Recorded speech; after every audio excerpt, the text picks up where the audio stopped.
CRIF presenta la entrevista en línea con William Meléndez.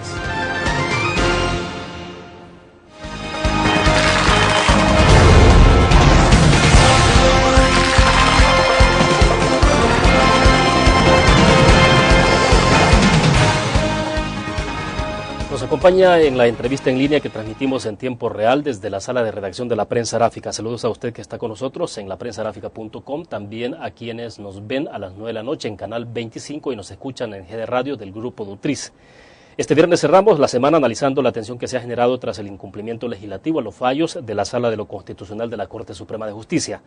El próximo lunes 16 se estará marcando otro punto de inflexión en esta controversia, puesto que el domingo concluye funciones como presidente de la Corte Suprema, Belarmino Jaime, y la Sala sigue desconociendo el proceso de elección que llevó al nombramiento de Ovidio Bonilla como presidente sustituto de Jaime.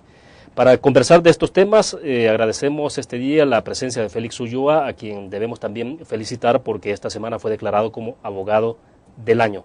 Está con nosotros Félix Ulloa entonces para conversar de estos temas. Félix, bienvenido, un gusto. Gracias. Y felicidades nuevamente. Gracias, William, es un honor estar aquí siempre contigo. Bueno, entonces el reconocimiento fue entregado por la Federación, la Asociación de Abogados de El Salvador, que es la asociación de mayor antigüedad en el país, y la gremial más antigua y la que ha establecido esa tradición de que cada año entregue este reconocimiento a un colega que ha tenido algunos méritos. Yo no sé cuáles vieron en mí porque he estado fuera del país todos estos años, pero creo que es una responsabilidad el asumir este reconocimiento, tanto con el gremio como con el país.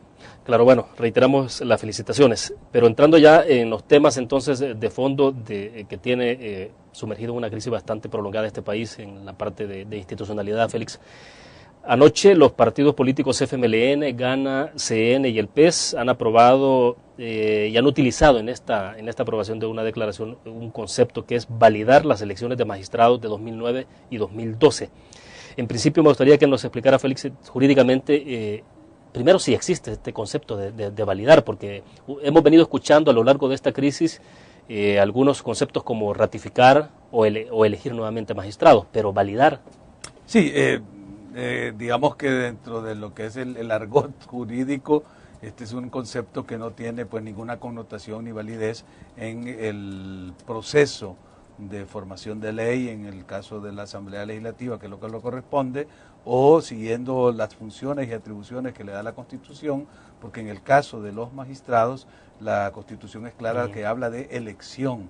Dice, la Asamblea Legislativa tiene como facultad elegir a los magistrados de la Corte Suprema de Justicia. Entonces, validar es un concepto que semánticamente pueden ellos haber tratado de darle algún contenido jurídico, pero que en estricto sensu, en estricto derecho, no tiene ninguna validez. Yo estaba leyendo el comunicado que publicó la Asamblea Legislativa y realmente cuesta entenderlo, es decir, para decirlo menos, un poco cantinflesco, queriendo decir cosas y no queriendo decir mucho, y al final lo que se puede leer como conclusión es que sigue la actitud de intransigencia y de desacato de no querer cumplir lo que ordena la sentencia de la Sala de lo Constitucional, que ordena pues que estos magistrados electos tanto en el 2006 como lo pidió el FMLN, recordémonos que el FMLN en su momento pidió que los magistrados electos en el 2006 fueran declarados inconstitucionales porque la legislatura de esa época había electo ya un tercio previamente y no podía elegir 2 tercios durante su mismo periodo. Pero eso ya es parte del olvido, ¿no? O sea, la gente se le olvida eso y por eso es válido recordar, porque este pronunciamiento habla de las dos generaciones, de los magistrados electos en el 2006 y los magistrados electos en el 2012. Entonces, la sentencia lo que dice es que ambas elecciones fueron inconstitucionales porque ninguna legislatura puede elegir 2 veces en su periodo de vigencia. De tal suerte pues que la solución que la Sala presenta frente a estos 2 casos, si tú recuerdas, es muy clara. Dice, en el caso del 2006, lo actuado por los magistrados es válido mientras no sean ratificados o reelectos o electos nuevos magistrados para sustituirlo a ellos, las acciones, resoluciones y cualquier acto legal que ejecuten en función de su cargo seguirá siendo válido. Entonces les prorroga su existencia. Pero estamos hablando de dos conceptos distintos, ¿es ratificar? Ratificar o reelegir. O reelegir. O reelegir, porque pudiera ser que esta legislatura frente a esos 5 magistrados del 2006, decidiera ratificar la elección de 3 y reelegir 2 nuevos, o ratificar a los 5, o reelegir 5 diferentes. Por eso la solución es o ratificarlos en su cargo o reelegir nuevos. Y en el caso del 2012, definitivamente es la reelección completa, porque ellos no habían tomado todavía posesión de sus cargos,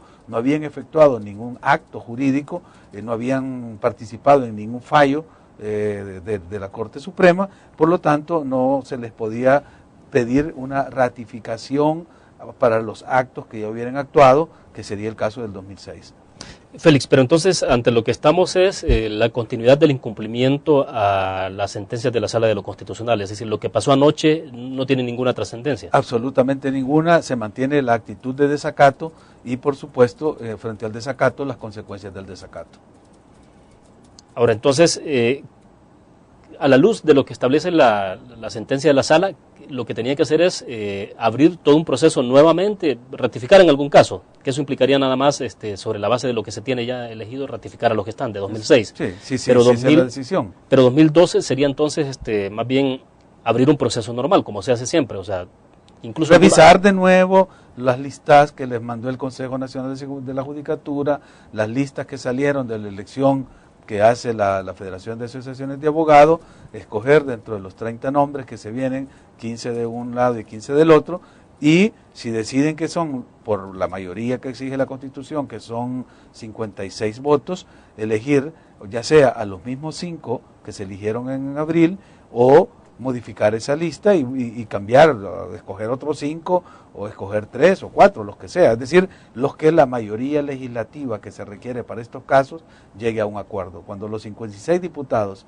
se pongan de acuerdo en esta legislatura, entonces tendremos electos constitucionalmente el tercio que le corresponde a esta legislatura. Porque ese es el otro punto, es que no sé ni cómo llamarle, si es una declaración, si al final qué fue lo que aprobaron anoche, porque dicen validar, pero el punto es que lo están haciendo no con mayoría calificada, sino que prácticamente han partido de la mayoría simple. Exacto, porque están desconociendo el valor jurídico de la sentencia. La sentencia declara inconstitucional, entonces hay que volver al momento en que se encontraban los hechos antes de la inconstitucionalidad, y los hechos se encontraban en un momento de escoger a los candidatos de las 2 listas, es decir, en el periodo previo para la elección de los magistrados. Entonces tienen que reunirse en la mayoría calificada de los 56 votos para elegir a estos magistrados y para ratificar o elegir o reelegir a los del 2006. Es decir, el tema es clarísimo. Lo que pasa es que frente a una actitud de desacato, frente a una mala asesoría jurídica que tiene la Asamblea Legislativa, porque yo no encuentro otra explicación de cómo diputados, sobre todo si tú ves en la Junta Directiva, aparte de Gallegos, creo que no hay ningún abogado, es decir, Lorenzana no es abogado, Frido Reyes no es abogado, ninguno de los vicepresidentes, secretarios, entonces necesitan de que les estén dando asesoría jurídica a alguien. Se resuelve con buenos abogados. Y yo no creo que sean malos abogados, yo creo que justamente son muy buenos abogados, pero los están mal asesorando. Hay como cierto juego perverso a nivel jurídico de estar insuflándole más gasolina a este fuego que ya está consumiendo las instituciones. Entonces, yo creo que es responsabilidad, primero de la Asamblea, de buscar buenos asesores jurídicos, y segundo, de los escogidos como asesores jurídicos, que les digan la verdad a los diputados, porque ellos, como legos en la materia, no pueden venir a cuestionar sentencias emitidas por magistrados que son letrados. Pero la otra opción es que sí sean buenos asesores, sí les están dando buena asesoría, pero los diputados simplemente lo hacen ya en una actitud de capricho. Podría ser ese escenario, pero cuando tú ves los argumentos que presentan los diputados, ves que salen a repetir como loros conceptos jurídicos que no tienen mayor trascendencia cuando uno trata de establecer la dialéctica de la discusión con ellos, porque simplemente repiten como en un sketch lo que les han dicho los abogados. Y eso es lo triste de ver, de que los legos están queriendo corregirle la plana a los letrados. Es decir, los letrados son los magistrados de la Sala Constitucional y los legos son los diputados. Entonces, ¿cómo se puede establecer una discusión al mismo nivel entre legos y letrados? Imposible. Bueno, perfecto, vamos a una pequeña pausa comercial, regresamos con más.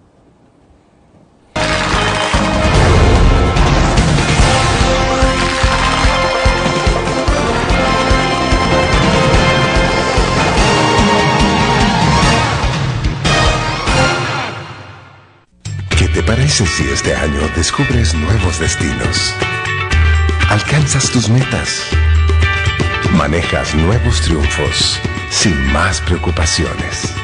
Cuenta con nosotros para lograr todas tus aspiraciones. Los créditos de la Agrícola te acompañan para que puedas crecer hasta donde te lo has propuesto. Solicítalos al 2210-9800 en bancoagrícola.com o en agencias. Banco Agrícola.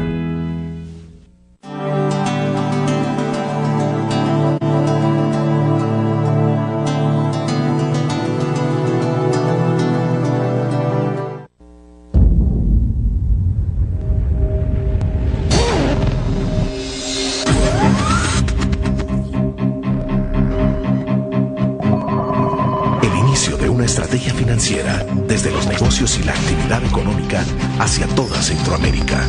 El Economista Regional, una revista especializada donde encuentras el panorama empresarial y los principales movimientos financieros. El Economista, el modelo regional de información económica.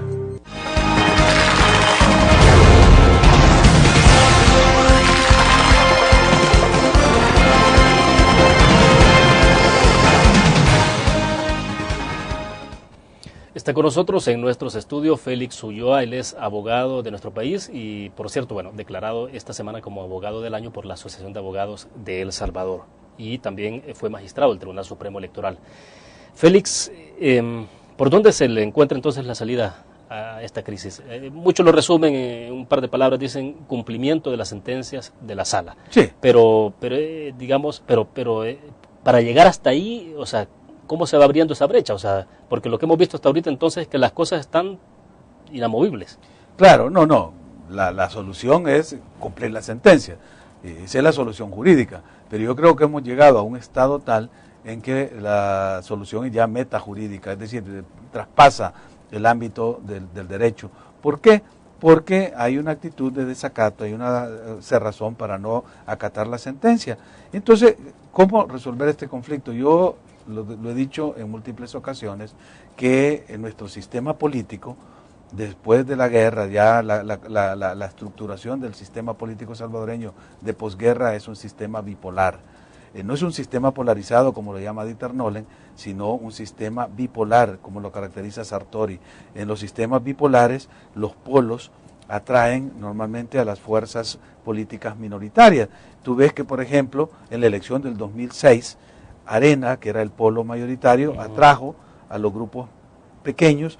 El PCN votó con Arena, la Democracia Cristiana votó con Arena y un grupo de disidentes del FMLN votaron con Arena. Así lograron la mayoría necesaria para elegir a los magistrados del 2006. Ahora ves, el 2012 el polo cambia, es el FMLN, viene otra vez Conciliación Nacional o Concertación Nacional, la Democracia Cristiana y los disidentes de Arena. O sea, pues que tú ves que hay un paralelismo entre 2006 y 2012. Exacto, el astro más grande atrayendo a los más pequeños. Los polos son los que definen la ecuación política. Entonces, ¿cuál es la solución? Que los dos polos, las dos fuerzas mayoritarias, lleguen a un acuerdo. Hasta hoy se han hecho señales, el FMLN ha dicho que Arena no quiere negociar, Arena dice que está dispuesta a negociar, que están flexibilizando sus posiciones. Bueno, la responsabilidad es de estos dos partidos. ¿Por qué? Porque la aritmética legislativa, la correlación de fuerzas dentro de la Asamblea cambia, es dinámica. En la legislatura del 2006 estaba a favor de Arena, en la del 2012 estuvo a favor del FMLN hasta el 30 de abril, y ahora pues sigue manteniendo la mayoría simple, no la calificada, con los partidos satélites. Entonces la responsabilidad es de las dos fuerzas mayoritarias y no me pueden decir lo contrario. Entonces lo que sucede en este país es responsabilidad de los dos, porque tanta capacidad tiene uno para desestabilizar el sistema como la tiene el otro. Ya vimos ayer que la capacidad del polo de anti-FMLN se movilizó con una expresión de más de 30.000 personas en las calles. El lunes puede ser que los grupos a favor del FMLN hagan otra movilización, y entonces ¿cuáles son los vientos que están soplando? Los vientos de la confrontación. ¿Quiénes son los responsables? Los dos polos, el polo de la derecha y el polo de la izquierda. Entonces la responsabilidad es que ambos se pongan de acuerdo, y la solución es fácil, respetando la Constitución, respetando la sentencia de la Sala de lo Constitucional, pueden llegar a un acuerdo para la reelección de los magistrados volver a las cosas al estado que se encontraban antes de la sentencia y empezar un nuevo proceso de elección para los del 2012, poniéndose de acuerdo ambos según la fuerza y la correlación que tengan en la Asamblea. Debo hacer otra pausa de inmediato. ¿Cómo se desactiva? Es decir, es una cuestión de buena voluntad política. Dejo plantear el interrogante. Perfecto. Vamos a una pausa comercial.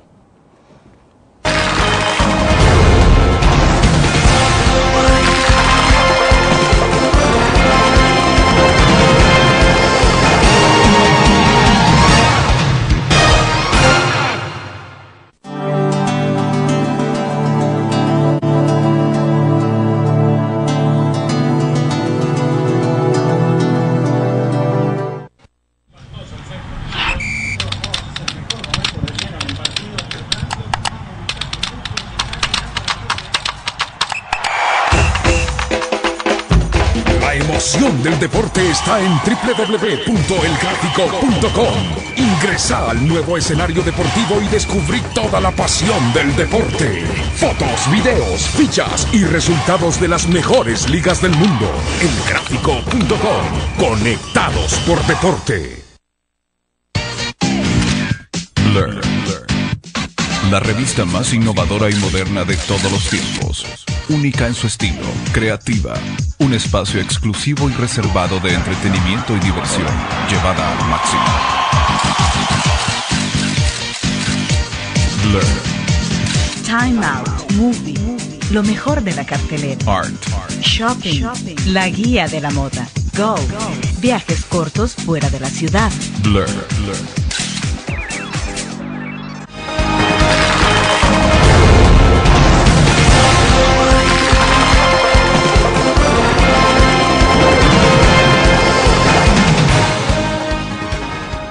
Félix, para solucionar esto se requiere de voluntad política o es mucho más complejo, porque en algún momento se plantea la posibilidad de que lo que hay en esto es simple y llanamente el intento de control político de la Corte Suprema de Justicia, fundamentalmente de la Sala de lo Constitucional. Y estoy hablando de control político que puede ejercer la derecha o la izquierda. Sí, no, definitivamente esto es un tema de buena voluntad, de responsabilidad. Para mí es un tema de responsabilidad política con la nación salvadoreña, es decir, trascender los intereses partidarios de los dos polos, de las dos fuerzas principales que están creando en esta crisis sus propias estrategias electorales para el 2014. Y como tú dices, la nueva administración que surge en el 2014 quiere tener una sala de lo constitucional que sea dócil, que sea totalmente dependiente no solo del órgano ejecutivo como fue en el pasado, sino dependiente de lo que digan las cúpulas de los partidos que inciden en la elección de los magistrados. El gran obstáculo para ellos es tener una sala de lo constitucional que no solo es independiente en términos institucionales, sino que los individuos que la integran, los 4 magistrados, han dado prueba fehaciente de su independencia política de cualquier lado, porque primero los acusó Arena de que eran del FMLN, ahora el FMLN los acusa que son de Arena. Eso te indica claramente que su posición es de absoluta independencia política e institucional. Sí, claro, si uno revisa, aquí muchos sectores y actores políticos de este país han salido afectados, si le podemos llamar así, por los fallos de la Sala de la Exacto. Entonces, eso demuestra la independencia y han actuado apegados a derecho. Y lo que debía ser un orgullo nacional y presentarlo ante el mundo como uno de los logros de nuestro proceso de consolidación democrática es tener un poder judicial independiente, una sala de lo constitucional totalmente independiente que falla apegado a derecho. Pero eso, para los poderes fácticos, tanto para los grupos de poder político como para muchos grupos de poder económico, es un obstáculo, porque están acostumbrados a hacer sus negocios, tanto negocios políticos, las negociaciones en la Asamblea Legislativa, como los negocios económicos con el Estado o fuera del Estado, al margen de la ley. Entonces, cuando hay una sala que puede detener, controlar ese poder, no le gusta. Y eso es justamente el principio republicano de los pesos y contrapesos, o sea, los balances y equilibrio entre poderes, de que el poder no puede ser absoluto. Si eso es justamente el concepto de Montesquieu de la división de poderes era para quitar aquella expresión del rey de Francia, Luis XIV, que dijo, el Estado soy yo. ¿Por qué? Porque en el rey se reunían las tres funciones, la ley. El rey legislaba, el rey juzgaba y el rey ejecutaba y mandaba. Entonces, al separar esas tres funciones, lo que se dijo era que iba a haber un balance entre ellos y unos contrapesos. Bueno, la sala está haciendo justamente eso. Ha sido contrapeso del Ejecutivo a limitarle el uso de los fondos excedentes de los ministerios y los presupuestos para que se fueran a casa presidencial. Es contrapeso del Poder Legislativo porque le ha puesto un paro a lo que ellos llaman el principio de la conformación legislativa, es decir, el principio absoluto de legislar. Ahora, Félix, siempre he preguntado esto a los invitados cuando abordamos estos temas, y es quién lidera un proceso de salida de esta crisis.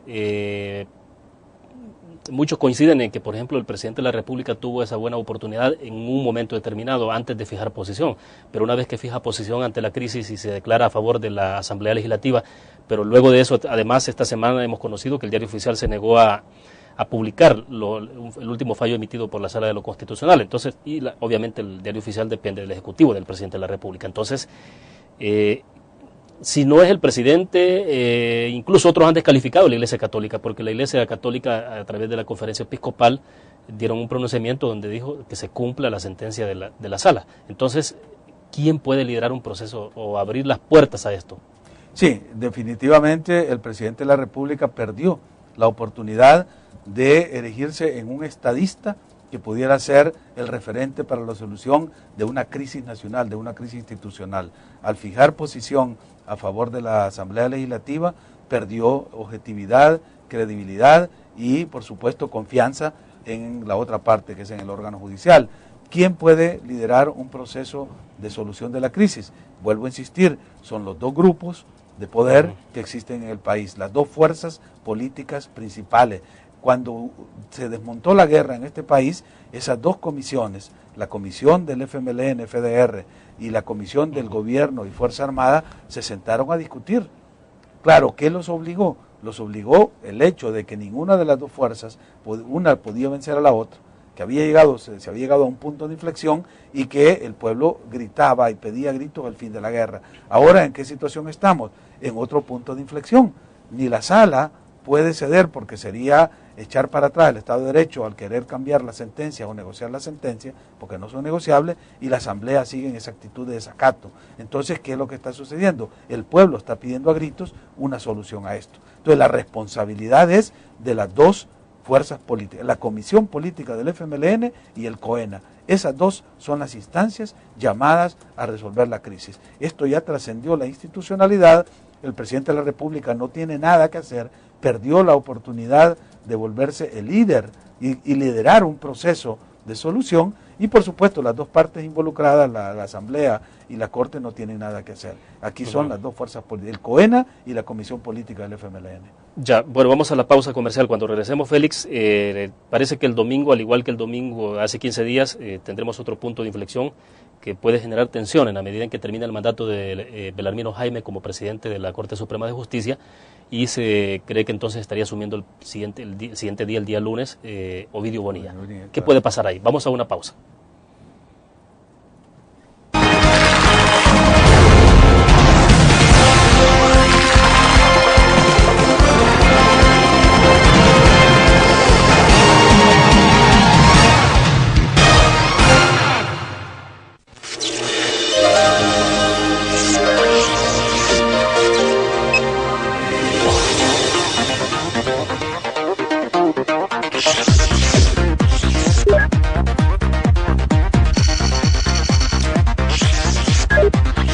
Estimulamos tus sentidos para que leas, veas, escuches e interactúes con la verdad. LPG Multimedia. Tu periódico es dinero, porque ahora puedes pagar con la prensa gráfica. Busca y recorta en tu periódico el dinero, que podrás canjear en los establecimientos de nuestros aliados. Encontrarás uno cada día. Compra con la prensa gráfica y encuentra una buena noticia para tu bolsillo. Con la prensa gráfica lo compras. Con la prensa gráfica lo pagas. La prensa gráfica. Noticias de verdad.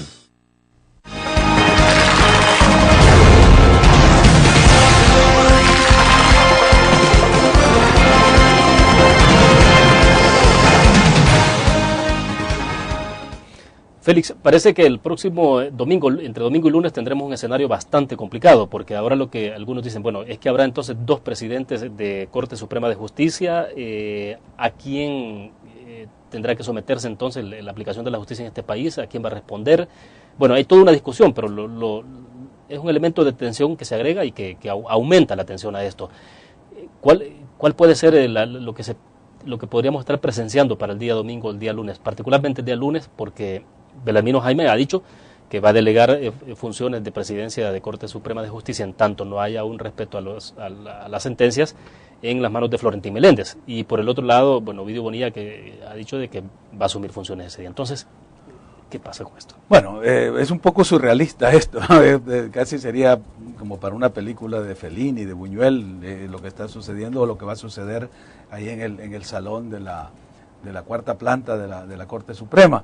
Pero en términos legales lo que vamos a tener son 2 presidentes, uno de facto, que será Ovidio Bonilla, si decide continuar en esta actitud, que él como abogado debería de ser el primero de aconsejar a los diputados de elegirlo o reelegirlo de nuevo según la sentencia para no tener este problema de legitimidad. Y por otro lado, pues Florentín Meléndez, que va a recibir las llaves del presidente saliente, siguiendo pues la legislación judicial, la ley orgánica judicial, que dice que en ausencia del presidente asume el primer vocal, y siendo él el primer vocal, pues a él le corresponde dirigir la sala y dirigir la corte. Por supuesto, esta es la situación de jure, la otra una situación de facto. Frente a eso, hay hechos que van a tener que ir determinando hacia dónde se va a ir moviendo la maquinaria de la Corte Suprema. Los primeros actos administrativos que va a asumir uno y otro son los que van a determinar a quién se le obedece. Tenemos entendido que, por ejemplo, ya en el caso de pagos de salarios, erogaciones de fondos, se han dado instrucciones al ministro de Hacienda que simplemente reconozca la firma de Bonilla, de Ovidio Bonilla. Eso ya es una señal no solo de a quién se le están dando la garantía de que va a ejercer la función de presidente, sino de un injerencismo de nuevo del órgano ejecutivo en este conflicto entre el judicial y el legislativo. O sea, vemos entonces al presidente a través del ejecutivo ejerciendo ya nuevamente no solo este hecho, hemos visto que en el diario oficial no se han querido publicar las sentencias de la sala, implica también pues que ya hay instrucciones superiores al director del diario oficial para que no lo publique. Entonces el Ejecutivo está jugando un rol, ¿verdad?, casi debajo de la mesa, de echarle más leña al fuego en vez de ser un elemento de la solución, es un elemento más del problema. Es decir, a la gravedad del problema se suma esta actitud del Ejecutivo. Entonces vamos a tener esa situación que, sin querer ser alarmistas, para mí significa tan grave, una situación tan grave como en los momentos que vivíamos de la guerra. Lo que pasa es que como hasta este momento no se ha derramado todavía ninguna gota de sangre, no vemos muertos en las calles, no nos golpea directamente en la conciencia, excepto a los sectores que tienen claro cuál es la dimensión y la gravedad del problema. Entonces todavía no se ha levantado un clamor popular más amplio del que simplemente lo hacen los sectores organizados para demandar una solución a esto.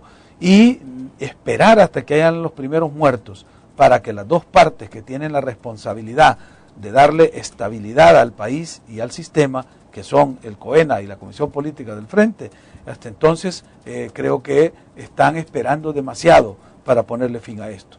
Yo urgiría de nuevo a estos dos grupos, a estas dos fuerzas políticas, porque repito, en un sistema bipolar, la responsabilidad es de los dos polos para mantener la estabilidad del sistema. Lo contrario es, si un polo desarrolla actividades de desestabilización, de creación de crisis, de conflictos, pues el otro le responde de igual manera, y entonces la conflictividad es la que reina en el país. Y es grave, perdón, Félix, porque lo que hemos visto es increciendo, ¿no? En incremento cada vez más.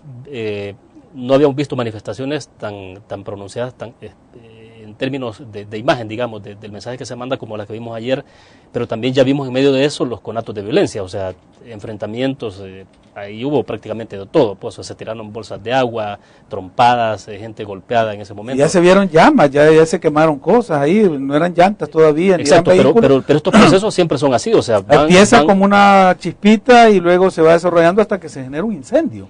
Y el zacate está seco. Pero es que las cúpulas están tan distraídas, tan... Yo creo que no, yo creo que cada una están conscientes de eso, porque estas movilizaciones, tanto la de ayer como la que se hizo el domingo para que entraran los magistrados a la sala, al edificio de la Corte, son estrategias dirigidas por las cúpulas de los partidos y tienen como fin final su estrategia electoral del 2014. Esto no es gratuito, esta crisis está siendo centrada en un desacato legislativo a un fallo de la Sala Constitucional, pero no es el leitmotiv del conflicto. La verdadera razón de mantener esta crisis son las apuestas electorales al 2014. Vamos a una pausa comercial, volvemos con más.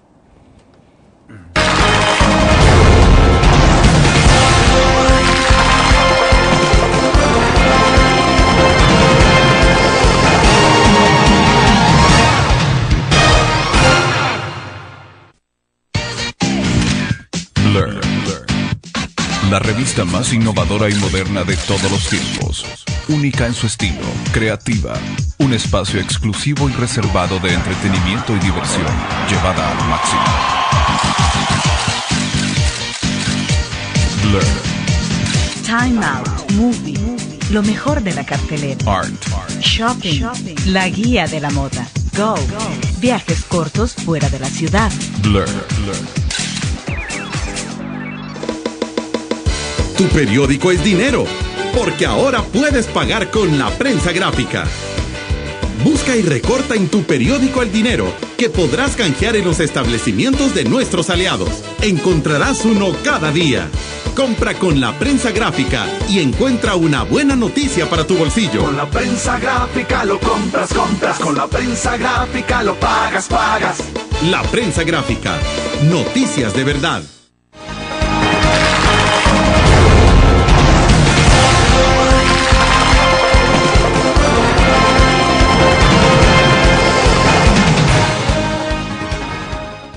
Félix, bueno, es una situación bastante compleja, ¿no? Porque lo que estamos viendo es, sí, el incremento de las tensiones y uno a veces se pregunta si es que las dirigencias saben perfectamente, porque desencadenar un conflicto, hay ciertas dinámicas que se pueden desencadenar, que se saben cómo se desencadenan, pero no cuándo se le pone en fin.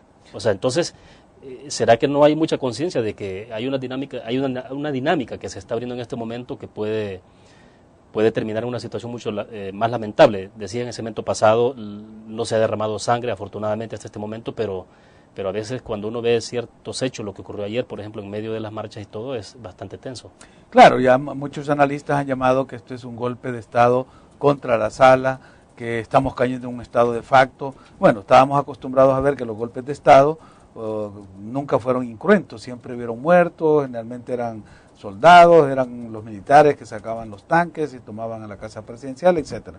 Bueno, esta es una nueva forma de dar golpes de Estado. Hemos visto un golpe de Estado en Paraguay, que no se derramó ninguna gota de sangre, simplemente se utilizaron los mecanismos institucionales. Pues aquí se están usando mecanismos institucionales para crear, yo no creo que sea un golpe de Estado, más bien para mí es crear un estado de facto, un estado de crisis, de conflictividad.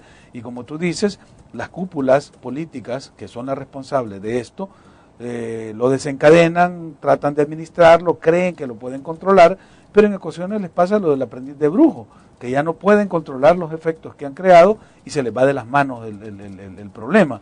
Aquí todavía están en la posibilidad de controlarlo, porque como decimos, todavía no se ha derramado una gota de sangre, todavía no se ha llegado el plazo fatal del 15 de julio. Es decir, estamos con todavía un margen de tiempo para que las cúpulas se pongan de acuerdo.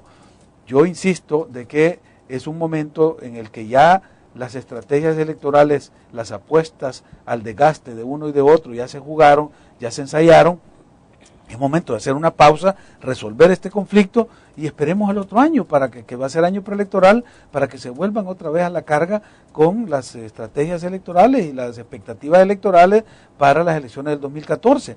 Pero por favor desactivemos esta crisis, porque nadie está ganando. Yo creo que Arena, que ha estado apostando a prolongar la crisis, pensando que el FMLN se desgasta y se hunde, y las encuestas y los estudios de opinión están demostrando que el frente va en picada, va en caída en la opinión pública, no solo de la gente que no ha sido militante o simpatizante del frente, sino dentro de su propia militancia.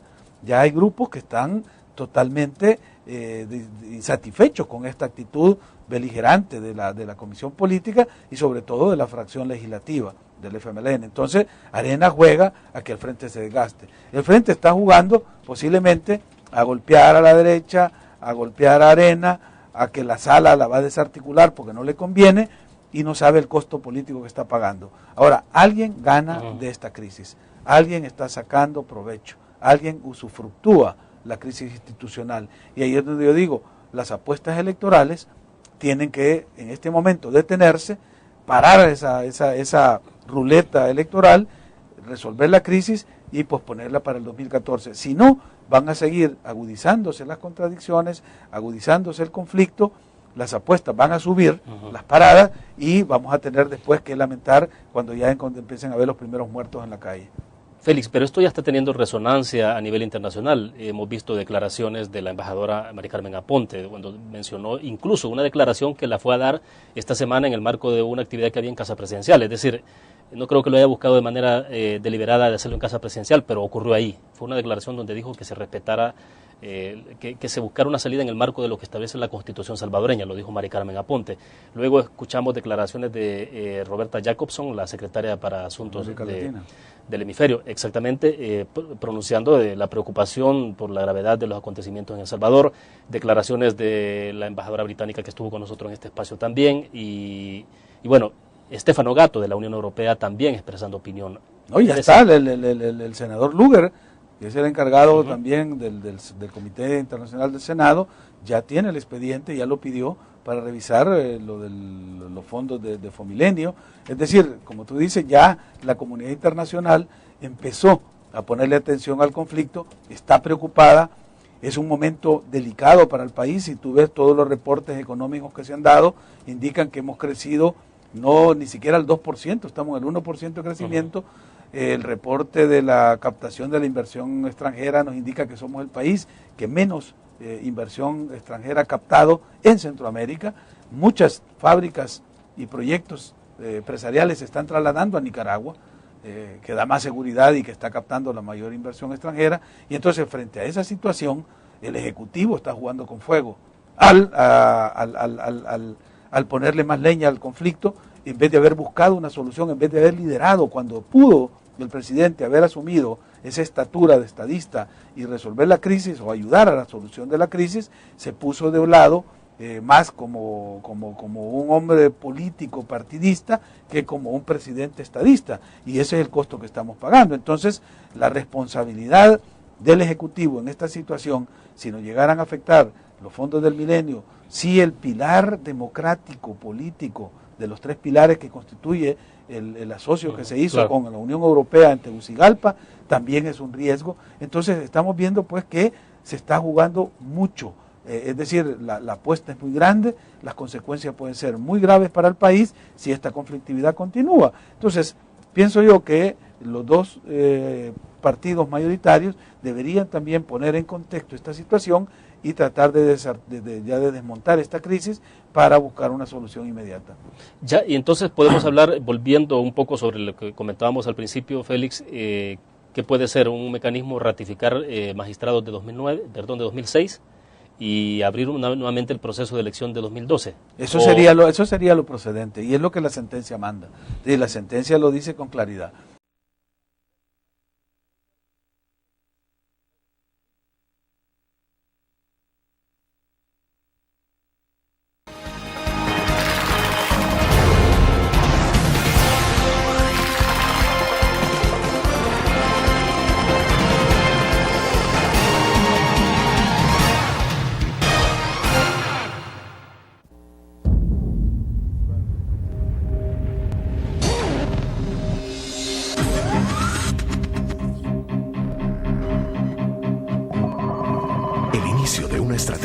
financiera, desde los negocios y la actividad económica hacia toda Centroamérica.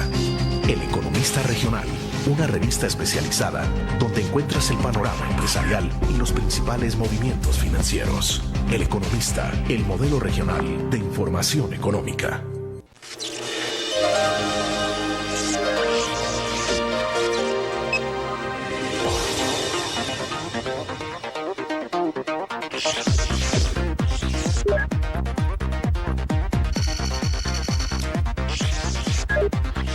Estimulamos tus sentidos para que leas, veas, escuches e interactúes con la verdad.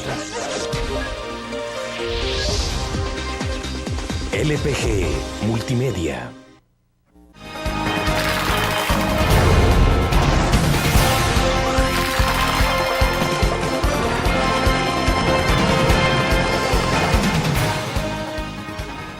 Félix, nos quedan 2 segmentos todavía de la entrevista en línea y hay 2 temas que creo que es importante que los abordemos, sobre todo por la pertinencia en tu caso como abogado, y es Corte Centroamericana de Justicia y también ayer teníamos, por ejemplo, a Luis Mario Rodríguez, que es el director del Departamento de Estudios Políticos de FUSADES, y él decía el llamado, más bien estaba invocando también a la Carta Democrática en el artículo 3 de la Organización de Estados Americanos, y decía él, bueno, aquí es importante que también la OEA vuelva la mirada a este problema y se involucre, justo en un momento en que tenemos en nuestro país a José Miguel Insulza, el secretario general de la OEA. Vamos por partes, hablemos de la OEA. ¿Será que ha llegado un momento que la OEA deba enviar una misión? Porque, bueno, también el secretario general se ha reunido con todos los actores políticos en este país y sin duda alguna el centro central, el punto central de esto ha sido el tema de controversia de Sala de lo Constitucional y Asamblea Legislativa. Sí, claro. Lo que sucede es que la visita del secretario general de la OEA, del señor Insulza, es para observar el proceso de negociación entre las pandillas, cómo se ha desmontado toda esta espiral de violencia, ver si este modelo puede ser exportable a otros países. Recordemos que El Salvador siempre ha servido de ejemplo en muchas cosas. Cuando terminamos la guerra, cuando se hizo el proceso de negociación y se llegó a los acuerdos de paz, Naciones Unidas siempre presentó como un caso exitoso para las misiones de mantenimiento de la paz el caso salvadoreño. Me tocó verlo en muchos países de África, sobre todo, en los cuales el caso de El Salvador se presentaba como modelo. Entonces ahora la OEA quiere ver cómo estamos trabajando el tema de la violencia de las pandillas para ver si se lleva a otras latitudes. Cuando le preguntaron al señor Insulza sobre el tema del conflicto institucional, desafortunadamente él dijo de que la OEA no podía intervenir, que se trataba de un conflicto interno. Además dijo, El Salvador tiene suficientes mecanismos institucionales para resolver este caso y les deseamos lo mejor. Yo creo que ahí él planteaba además de que para que la OEA pudiera abocarse a conocer de este caso, tenía que pedírselo el gobierno, porque es un ente multilateral donde los estados son los miembros de la organización. Yo creo que hasta ahí está bien. Ahora, se le olvida al señor Insulza de que hay algunos nuevos instrumentos y mecanismos dentro del sistema interamericano que permiten a otros actores que no son los estados poder ser sujetos actuantes dentro del sistema interamericano. Tanto desde con la carta que se hizo en Santiago de Chile en el 1991, luego en Quebec hubo otra declaración que permitía que la sociedad civil, es más, no solo permitía, sino que se hablaba de fortalecer los espacios de sociedad civil, de abrirle espacio a la sociedad civil en el sistema interamericano, hasta la Carta Interamericana que se firmó pues ya en Lima en el 2001. Entonces hay toda una serie de posibilidades de que la sociedad civil pueda demandar, ya no solo es el Estado, el cumplimiento de la Carta Interamericana. O sea, sí hay ese mecanismo. Hay mecanismos. O sea, que la sociedad civil recurra a la OEA y la OEA entonces intervenga de esa manera. manera. Lo que no puede la OEA es hacerlo de oficio, es decir, si no hay una petición que se justifique, que llegue a los organismos adecuados dentro del sistema de la OEA, que puede pasar, en primer lugar, pues el canal sería el embajador cuando es el Estado. Esto llega al Comité Permanente o puede llegar a la Asamblea General o incluso por medio de otro Estado se podrían presentar estas peticiones. Lo que hay que es buscar cuáles son los mecanismos si en realidad queremos que la OEA participe en esto. Porque a lo mejor, como tú decías, bueno, ¿y quién va a liderar este proceso de negociación si el presidente de la República ya perdió esa oportunidad, porque ya tomó partido, y las dos partes, la Arena y el FMLN, no se aproximan, porque cada uno está apostando al desgaste del otro con una visión pragmática, utilitarista y oportunista de estar fortaleciéndose o debilitando al otro de cara a las elecciones del 2014. Entonces ahí es donde podría ser un agente importante de la comunidad internacional, como podría ser la OEA, pero eso tomaría mucho tiempo. Yo creo que en este caso la OEA pudiera ser más un elemento que dilataría la solución del conflicto, porque no tenemos mucho tiempo, tenemos horas de aquí al 15 de julio,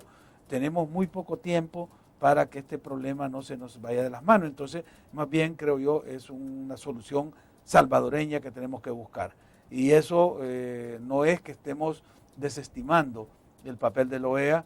Creo que en algunos casos la OEA ha jugado últimamente roles muy importantes en conflictos de los países miembros del sistema interamericano, pero en nuestro caso salvadoreño, actualmente no creo que vendría a abonar a la solución.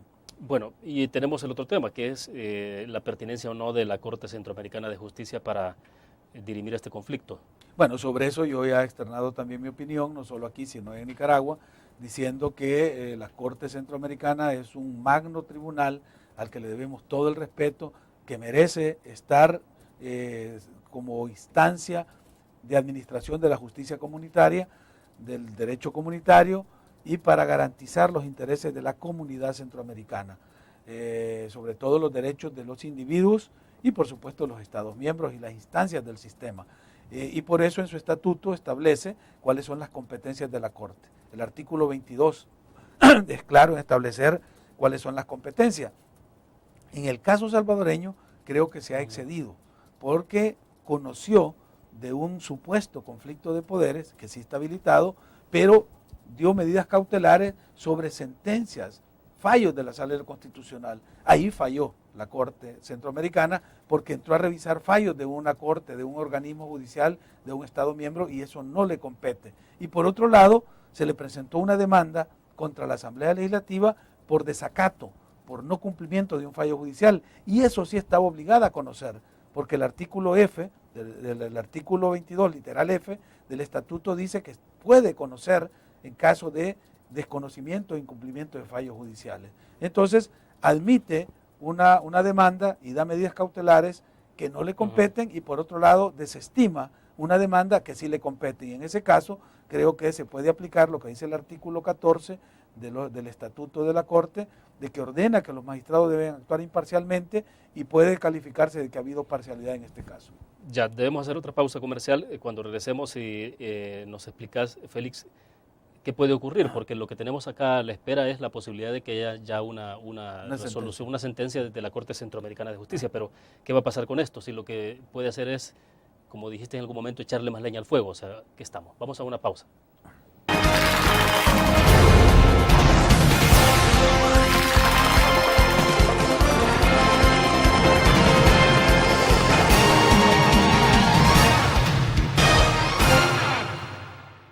¿Qué te parece si este año descubres nuevos destinos?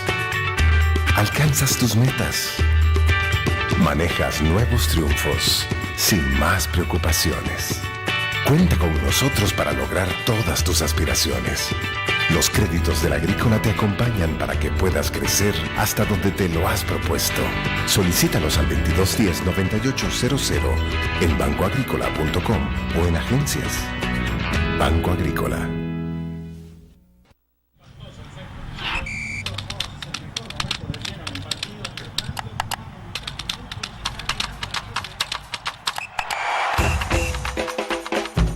La emoción del deporte está en www.elgráfico.com. Ingresa al nuevo escenario deportivo y descubrí toda la pasión del deporte. Fotos, videos, fichas y resultados de las mejores ligas del mundo. Elgráfico.com. Conectados por deporte.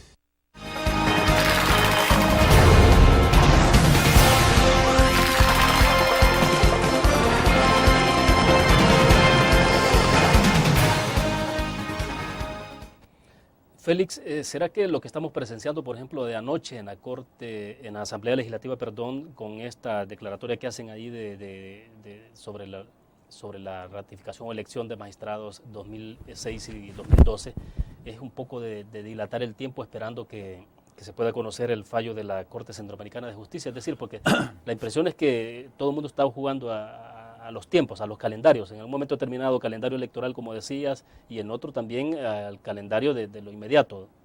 Sí, mira, yo creo de que esa es una estrategia, el decir que se va a esperar el fallo de la Corte Centroamericana y que se va a acatar además el fallo de la Corte Centroamericana cuando ya quedó demostrado claramente de que en este caso la Corte Centroamericana no tiene competencia, no puede entrar a revisar fallos de los tribunales de los Estados miembros, porque no es una supercorte, no es un tribunal de alzada, no es una instancia, sino pues serían a revisar todos los fallos. Ya los nicaragüenses que no están de acuerdo en la reelección de Ortega pedirían que se revise el fallo de la Sala Constitucional de la Corte Suprema de Nicaragua que permitió la reelección de Daniel Ortega. Entonces, imagínate toda la conflictividad que sería. Cualquier gente empezaría a ir a la Corte Centroamericana a que se le revisaran todos los fallos que no están de acuerdo con los fallos emitidos en los tribunales de sus países. No, la Corte tiene otra función, es para garantía del funcionamiento del sistema comunitario. Es más, en el protocolo de Tegucigalpa, cuando se crea la Corte Centroamericana, se dice de que se basa pues en crear en la región un estado de paz, democracia, desarrollo y libertad, y que el papel de la Corte va a ser garantizar eso. Y es más, le dan una función bien especial, porque dicen que es que representa la conciencia centroamericana y además es garante y depositaria de la nacionalidad centroamericana. Entonces tiene un papel más de ese nivel. Y eso es lo que ellos deben de valorar al momento de su fallo. Es decir, cuál es su mandato en general. Y al revés, lo que están haciendo al intervenir en este tipo de conflictos es crispando el ambiente en los estados. No solo han crispado aquí el ambiente en el caso salvadoreño, si con Costa Rica han hecho lo mismo. Admitieron una demanda que presentó un organismo no gubernamental nicaragüense, ni siquiera el Estado de Nicaragua.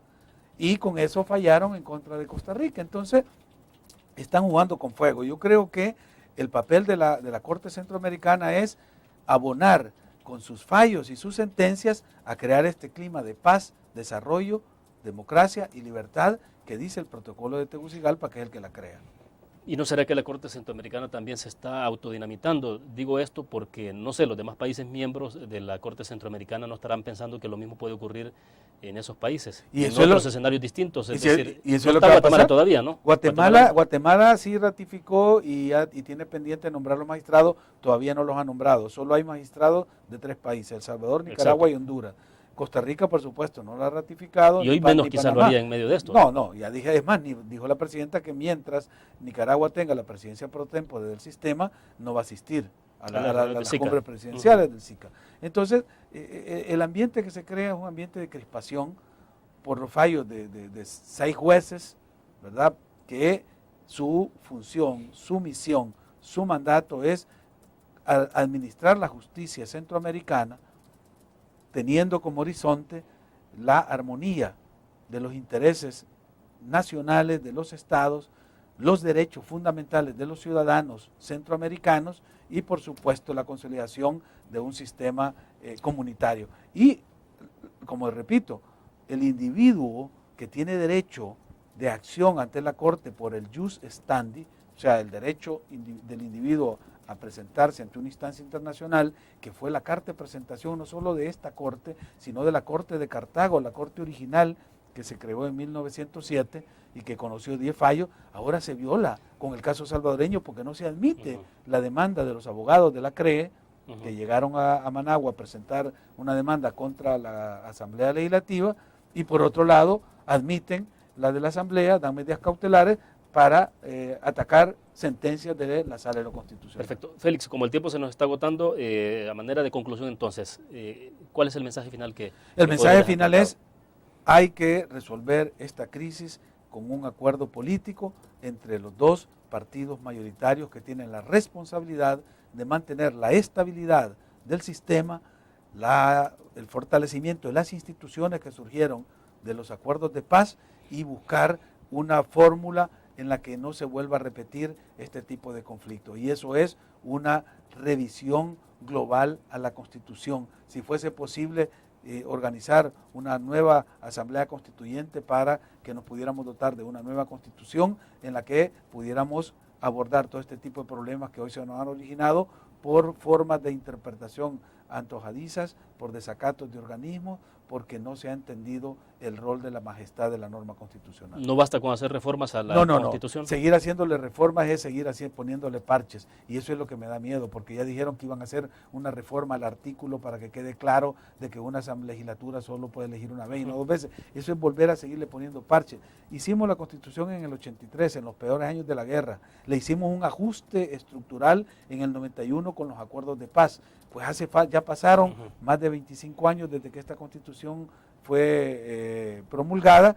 Necesitamos ya dotarle a las nuevas generaciones un nuevo pacto social, una nueva carta magna que no recoge el espíritu beligerante que teníamos en la guerra, ni la transición que planteamos en los acuerdos de paz, sino ya el nuevo pacto del nuevo país, el país del futuro, el país del siglo XXI. Y mientras tanto, entonces, esto de validar elecciones de magistrados no tiene ningún sentido práctico. Eso es cantinflesco, eso no tiene ningún valor, eso no existe la validación en términos constitucionales, ni mucho menos en un proceso legislativo. Perfecto. Gracias, Félix. Muy amable y nuevamente felicidades. Muchas gracias, hombre. Bueno, terminamos de esta forma la entrevista en línea. Gracias a ustedes por su fiel sintonía. Que descansen el fin de semana. Nos vamos a ver el próximo lunes. Daremos seguimiento a este tema, puesto que ustedes saben entonces, el día domingo y lunes será de mucha atención. Nos vemos entonces.